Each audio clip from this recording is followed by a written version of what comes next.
আজকে আমরা শিখব যৌগের রাসায়নিক সংকেত। রাসায়নিক সংকেত কি, রাসায়নিক সংকেত লেখার নিয়মগুলো কি ইত্যাদি বিস্তারিত সব বিষয়ে আমি আলোচনা করব। তো ভাইয়েরা একদম শুরু থেকে শেষ পর্যন্ত মনোযোগ সহকারে ক্লাসটা করো। তো দেখো, প্রথমে আমি বলবো তোমাদের যে রাসায়নিক সংকেত আসলে কি।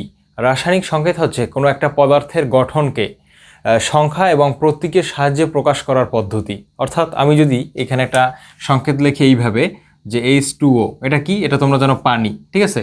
তাহলে এই পদার্থটা কি? পানি। পানির ভিতরে কি কি আছে? হাইড্রোজেন আছে, আর কি আছে? অক্সিজেন আছে। তাহলে ওই পানির যে যৌগটা H2O, এর ভিতরে 2টা হাইড্রোজেন আছে এবং কি একটা অক্সিজেন আছে। তাহলে এই যে দেখো, একটা পদার্থকে আমরা সংকেতের সাহায্যে লিখে ফেললাম। এবারে আমরা জানবো রাসায়নিক সংকেত লেখার নিয়ম। রাসায়নিক সংকেত আসলে আন্দাজে লিখলে হবে না, বেশ কিছু নিয়ম আছে, ওই নিয়মগুলো অনুসরণ করে তারপরে রাসায়নিক সংকেত লেখা হয়, ঠিক আছে? তো প্রথমে তোমরা নিশ্চয়ই জানো, একটু আগে আমি শিখেছি যে অণুর যে সংকেতগুলো যেভাবে লেখা হয়, যে অণুর সংকেতটা কিভাবে লেখা হয়। সাপোজ ওজন হচ্ছে O3, মানে অক্সিজেন পরমাণু 3টে যুক্ত হয় তারপরে O3 গঠন করে। তো এখানে কিভাবে লেখা হয়, এই যে অক্সিজেনটা এইভাবে লেখা হয়, তারপর 3টে এই সাইডে দিয়ে দেওয়া হয়। অর্থাৎ তোমার যত সংখ্যক অক্সিজেন যুক্ত থাকে সেটা কোথায়? এই ডান সাইডে নিচের দিকে লেখা হয়। তো এইটা হচ্ছে অণুর সংকেত লেখার নিয়ম। তো এবার তুমি যদি যৌগের সংকেত লিখতে চাও, যৌগে কিন্তু একাধিক মৌল থাকে, যৌগের মধ্যে একাধিক মৌল থাকে। যেমন আমি যদি এই একটা যৌগ লিখি, সাপোজ আমি লিখলাম NaCl, ঠিক আছে? NaCl। তাহলে এই যে যৌগটা আমি লিখলাম, এই যৌগটা লেখার নিয়ম কি বা কোন নিয়ম আমি অনুসরণ করলাম মাথায় রাখবা। এখানে সোডিয়ামের যোজনী কত তোমাদের আমি যোজনী কিন্তু পড়াইছি, যারা লেকচার দেখানো হয় ওই লেকচার দেখে আসবে এই প্লে লিস্টে ঢুকে। তাহলে সোডিয়ামের যোজনী কিন্তু ভাইয়া 1, ঠিক আছে? আবার ক্লোরিনের যোজনীও কত? 1। মনে রাখবা, রাসায়নিক যৌগ লেখার নিয়ম হচ্ছে এক যোজনার যোজনী, মানে এই সাইডেরটার যোজনীটা চলে যাবে এই সাইডেরটার কাছে, এইটার যোজনী চলে যাবে এইটার কাছে। অর্থাৎ অর যোজনী চলে যাবে অর কাছে, অর যোজনী আসবে আমার কাছে, ঠিক আছে? এইভাবে লেখা হয়। তাহলে সোডিয়ামের যোজনী 1, সেই 1 গেল ক্লোরিনের কাছে, ক্লোরিনের যোজনীও 1, সেই 1 আসলো কোথায়?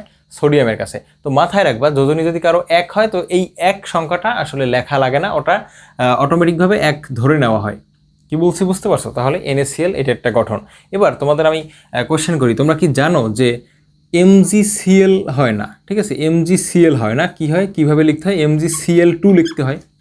দেখো, তোমরা হয়তো অনেকেই জানতে না যে কেন এই NaCl কিন্তু MgCl2, এই 2 এর ব্যাখ্যা ইনশাল্লাহ এখন তুমি বুঝে যাবে। তো আমি কি বলছিলাম, একটা রাসায়নিক সংকেত লেখার নিয়মটাই হচ্ছে কি, ওই যৌগটার একটার যোজনী অন্যটার কাছে পাঠাই দেবো, অন্যটার যোজনী এইটার কাছে নিয়ে আসবো, ঠিক আছে? এইটার যোজনী ওর কাছে, ওর যোজনী আমার কাছে। তাহলে ম্যাগনেসিয়ামের যোজনী কত? ম্যাগনেসিয়ামের যোজনী 2। কীভাবে নির্ণয় করা যায়? ম্যাগনেসিয়ামের যোজনীটা ওই যে লাস্টের কক্ষপথে 2টি ইলেকট্রন আছে, ও ত্যাগ করে দিবে। কয়টা ত্যাগ করছে? 2টা। তাহলে ম্যাগনেসিয়ামের যোজনী কত? 2। সেই 2 আমি পাঠাই দিছি ক্লোরিনের কাছে। ক্লোরিনের যোজনী কত? ক্লোরিনের যোজনী হচ্ছে 1। যোজনীর লেকচার যারা দেখো না দেখে আসবো, এখানে বুঝতে পারবা ভালোভাবে। তাহলে ওই ম্যাগনেসিয়ামের যোজনী, এই মৌলটার যোজনী পাঠাই দিলাম এই মৌলটার কাছে। ক্লোরিনের যোজনী কত? 1। এই ক্লোরিনের যোজনী পাঠাইলাম ম্যাগনেসিয়ামের কাছে। তাহলে একটু আগেই বলছি যে 1 সংখ্যাটা আসলে যৌগের ভিতরে তোমার সংকেতে লেখার দরকার নাই, ওটা অটোমেটিকভাবে 1 ধরে নেওয়া হয়। তাহলে এই কারণে কিন্তু ভাইয়া NaCl গঠিত হলেও Mgর সাথে Cl2 দেওয়া হয়। কি বলছি বুঝতে পারছো? এবার আরেকটা জিনিস তাহলে দেখো তোমরা, আমি একটা সংকেত লিখলাম AlCl, এখানে 2ও বসবে না, এখানে 1ও বসবে না, এখানে কিন্তু বসবে AlCl3। কেন বসবে Al-Cl3 তোমরা নিশ্চয়ই বুঝতে পারছো, কারণ অ্যালুমিনিয়ামের যোজনী হচ্ছে 3, সেই 3 পাঠাইলাম ক্লোরিনের কাছে। আবার ক্লোরিনের যোজনী 1, সেই 1 পাঠাইলাম অ্যালুমিনিয়ামের কাছে, যেটা আসলে না লিখলেও হয় 1 সংখ্যাটা। কি বলছি বুঝতে পারছো? তাহলে এইভাবে কিন্তু একটা রাসায়নিক সংকেত লেখা হয়। তো এবার তোমাদের যদি আমি আরেকটা এক্সাম্পল দেখাই, যে যখন একটা মৌল বা পরমাণুর সাথে যৌগমূলক যুক্ত হয় তারপরে যৌগ গঠন করে, তো সেক্ষেত্রে আমরা কিভাবে ওইটার হিসাব করি, চলো সেটা আমরা দেখে আসি। যেমন এইভাবে একটা যৌগ গঠিত হইতে পারে Na2SO4, সোডিয়াম সালফেট, Na2SO4। এইটা কিভাবে গঠিত হয়েছে?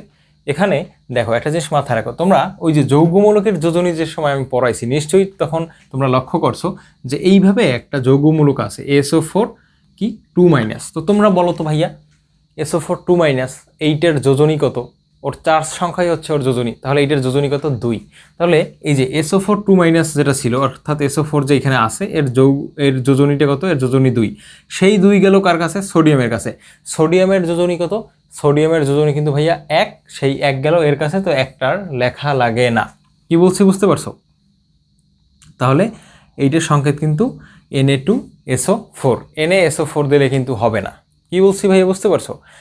ওকে, তাহলে এই পর্যন্ত আশা করছি তোমরা সবাই বুঝতে পারছো। লক্ষ্য করো, এই জায়গায় আমি আরেকটা সংকেত লিখতে চাই যে ম্যাগনেসিয়ামের সাথে PO4টা যুক্ত হবে। তো PO4 কি ছিল, PO4 এর চার্জটা কি ছিল, PO4 3- ছিল, তাহলে এইভাবে ছিল PO4 3-।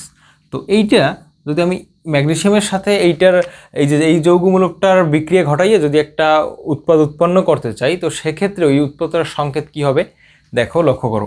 ম্যাগনেসিয়াম, তারপরে কি আছে ভাইয়া, ম্যাগনেসিয়ামের সাথে আমার যুক্ত হবে তোমার এই যে PO4 3-, তাইলে Mg PO4 3- তো ঠিক আছে। তো 3- মাধ্যমে আমরা জানতে পারলাম ওর যোজনীটা কত, ওর যোজনী হচ্ছে ওর চার্জ সংখ্যা কত, 3- আছে, তাহলে ওর যোজনী হবে কত, 3। তাহলে এই PO4 এর যোজনীটা ম্যাগনেসিয়ামের কাছে এসে গেল।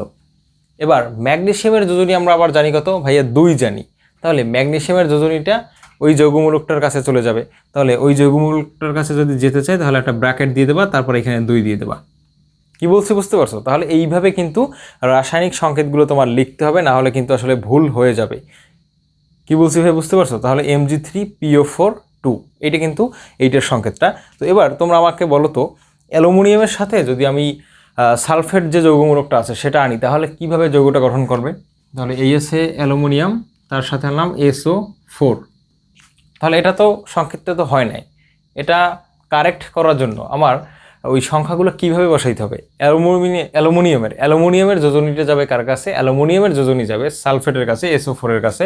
তাহলে এইটা তুমি আটকাইয়ে এই জায়গায় অ্যালুমিনিয়ামের যোজনীটা এখানে দিয়ে দাও। অ্যালুমিনিয়ামের যোজনী কত ছিল? 3 ছিল। আবার SO4 কি ছিল? SO4 2-, তার মানে ওর যোজনী কত? ওর যোজনী 2, ওইটা আসবে অ্যালুমিনিয়ামের কাছে। তাহলে এখানে দিয়ে দেবা 2, অর্থাৎ Al2SO4 3। কি বলছি বুঝতে পারছো? তাহলে এইভাবে কিন্তু এই যৌগগুলোর রাসায়নিক সংকেত লেখা হয়। এবার আরেকটা ইম্পর্টেন্ট জিনিস আমরা একটু দেখব। তো এইটা একটু লক্ষ্য করো। আমাদের সাপোজ একটা মৌল আছে এইভাবে যে সি তারপর ও, অর্থাৎ কার্বন আর অক্সিজেন মিলে একটা যৌগ গঠন করতে হবে। তাহলে আমরা জানি কার্বনের যোজনী হচ্ছে কত? 4। তাহলে অক্সিজেনের কাছে 4 দিয়ে দিলাম। আর অক্সিজেনের যোজনী 2, এটা দিয়ে দিলাম কার কাছে? এটা দিয়ে দিলাম কার্বনের কাছে। এখানে খুব ভালোভাবে লক্ষ্য করো, মনে রাখবা এই দুইটা সংখ্যা লেখার পরে যদি দেখো তাদের মধ্যে কাটাকাটি যায় বলতে যদি ভাগ করা যায় বা কমন নেওয়া যায়, তো সেক্ষেত্রে তোমার ভাগ করে ছোট করে দিতে হবে। ঠিক আছে, ছোট করে দিতে হবে। কীভাবে ছোট করবা একটু লক্ষ্য করো তো। এইখানে দেখো এই 2 কিন্তু এই 4-এর ভিতরে যায়, 2 দুগুণে কত? 4। তার মানে তুমি যদি এই টোটালটারে 2 দিয়ে ভাগ করো, তাহলে এখানে হয় সি, আর অক্সিজেনের কাছে এই 4-এর সাথে 2 কাটাকাটি যায়, এখানে থাকে CO2।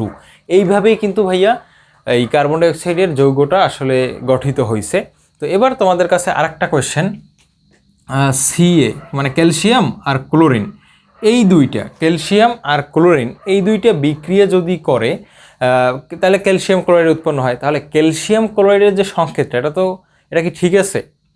তোমরা আবার বলতে পারো ভাইয়া এইখানে ক্যালসিয়ামের যোজনী হচ্ছে 2, সেই 2 আমি ক্লোরিনের কাছে পাঠাইলাম, ক্লোরিনের যোজনী হচ্ছে 1, সেই 1 আমি এইখানে পাঠাইলাম। এইটা হচ্ছে কারেক্ট অ্যান্সার। হ্যাঁ ভাইয়া, তোমরা ঠিকই ধরতে পারছো, এইটাই কারেক্ট অ্যান্সার। ঠিক আছে, তো এবার আমরা আরেকটা জিনিস একটু দেখব। এটা কারেক্ট অ্যান্সার, সমস্যা নাই। তাহলে আরেকটা জিনিস আমরা একটু দেখি। এই জায়গায় আমি দেখাই যে Ca মানে ক্যালসিয়াম, আর একটা হচ্ছে কি অক্সিজেন, CaO। এই যোজনীটা এইটার যে যৌগটা আছে, এই যৌগটা আসলে কীভাবে গঠিত হইবে? কোথায় আমি 1 2 বা কোথায় কি বসাবো বলো তো? এইটা কোথায় কি বসাবো আমি? লক্ষ্য করো, ক্যালসিয়ামের যোজনী কত? ক্যালসিয়ামের যোজনী হচ্ছে কত? 2। এই 2 দিব আমি এই অক্সিজেনের কাছে। অক্সিজেনের যোজনী কত? অক্সিজেনের যোজনী হচ্ছে ভাইয়া 2। তাহলে এই 2 আমি কার কাছে দেবো? ক্যালসিয়ামের কাছে। এখন কথা হচ্ছে Ca2O2 এইভাবে আসলে কখনোই দেখা যায় না। একটা যৌগ কখনো এইভাবে তুমি দেখো না, তুমি দেখো CaO, ওইটাই কারেক্ট আনসার। কারণ কি? কারণ দেখো এখানে কি করছি আমরা, ভাগ যদি করা যায় তাহলে ভাগ করে ছোট বানাইছি কিন্তু আমরা। ঠিক আছে, ভাগ করে কিন্তু আমরা কি বানাইছি, ছোট বানাইছি। তাহলে দেখো তো এই দুইটার ভিতরে 2 আছে, এটাও 2 আছে, তাহলে সর্বনিম্ন কত দিয়ে ভাগ করা যায়? সর্বনিম্ন যে সংখ্যাটা দিয়ে ভাগ করা যাবে তুমি সেই সংখ্যাটা দিয়ে ভাগ করে দিবা। যদি ভাগ না করা যায় তাহলে ভাগ করার দরকার নাই। দেখো এই দুইটারে কিন্তু 2 দিয়েই ভাগ করা যায়, তাহলে এইটারে 2 দিয়ে ভাগ করলে কত হয়? 1 হয়। এই অক্সিজেনের 2 দিয়ে ভাগ করলেও কত হয়? 1 হয়। আর কি অক্সিজেনের 2 দিয়ে ভাগ করলে কত হয়? 1 হয়। তাহলে এই CA1O1 মানে কি? ওই 1 তো আর লেখা লাগে না, CaO, এইভাবে কিন্তু CaO গঠিত হয়। তো সেক্ষেত্রে ক্যালসিয়ামের যোজনী ওর কাছে গেছে, ওর যোজনী ওর কাছে আসছে, দুইটা যোজনী যেহেতু একই আসছে বা ভাগ করা গেছে সর্বনিম্ন সংখ্যাটার দ্বারা, তাহলে ভাগ করে কিন্তু আমরা CaO আকারে পাই।